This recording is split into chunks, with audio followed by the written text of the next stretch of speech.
Hey, what's up, y'all? Today I'll be talking about my favorite posthumous album releases of this year.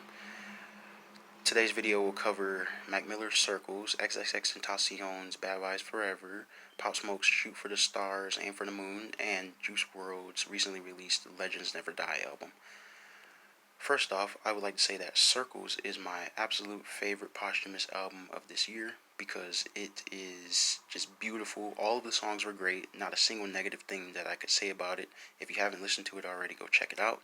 Some of my favorite songs on it are Complicated, Good News, Woods, and Hand Me Downs.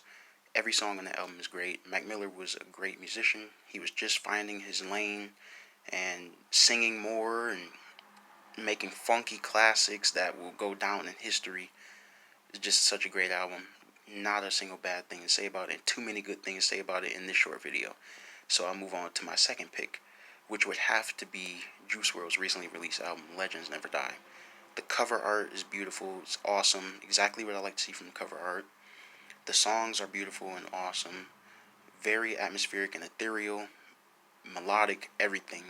Juice WRLD was really starting to just mature in his music before leaving this plane of existence. I really like what his production team did with the album. The beats are awesome. It's a very diverse album. Anybody can find anything that they like in this album. It has punk rock feels, sad boy feels, you name it, trap, everything. My favorite songs on this album are Man of the Year, Blood on My Jeans. Those are my top two favorites, but I can't even tell you.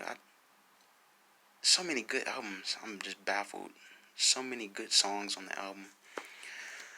I'll move on to XXXTentacion's album, Bad Vibes Forever. That would have to be my third pick because I'm a huge X fanboy. And I'm not trying to be biased here, but I really like that album. Really good album. I actually liked it somewhat better than his Question Mark album.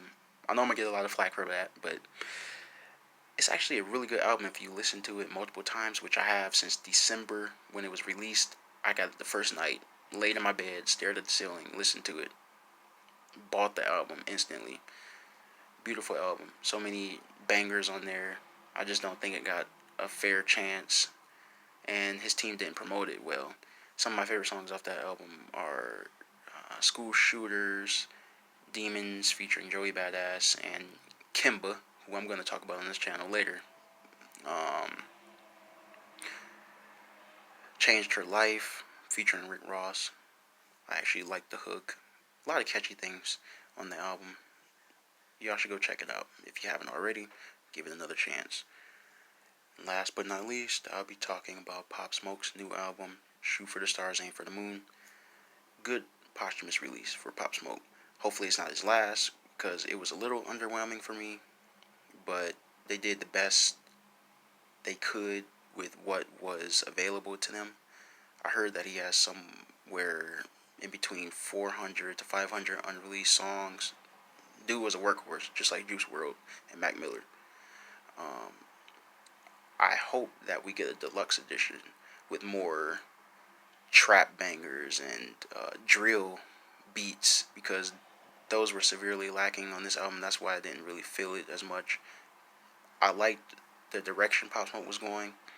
He could have ventured into the R&B or pop genres, but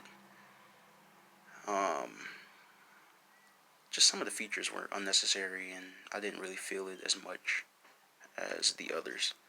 So that's why that's last on my list. But other than that, y'all, these four albums right here that I just named, great posthumous releases, probably some of the best posthumous released albums of all time thus far. Yeah, and that's about it with my video. If y'all haven't already, go check out both Juice WRLD's and Pop Smoke's new albums. Great stuff. Everybody can find something that they like from these albums, and yeah, that's about it. Deuce deuce.